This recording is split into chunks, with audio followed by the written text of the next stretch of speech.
Alright, next I'll teach you how to reverse park into a parking space. Look at this spot. How do we back the car in? On the left, there's another car. On the right, it's empty. But there's a tree there. Kind of annoying, right? Don't worry, I'll show you a method that doesn't rely on reference points. First, drive forward until the rear of your car passes the parking space you want to enter. Just a little past it is fine. Then, turn your steering wheel fully toward the parking space. If it's on the left, turn left. If it's on the right, turn right. Now, start reversing slowly while keeping an eye on both side mirrors. Check the mirrors. Can you see any obstacles on both sides? For example, in my left mirror, I can see the tree on the left, but in the right mirror, I can't see the car next to the space.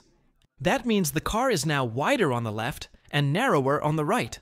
So, straighten the steering wheel and move forward a little until you see in the left mirror that the car's side is almost parallel to the obstacle, the tree, about a finger's width apart.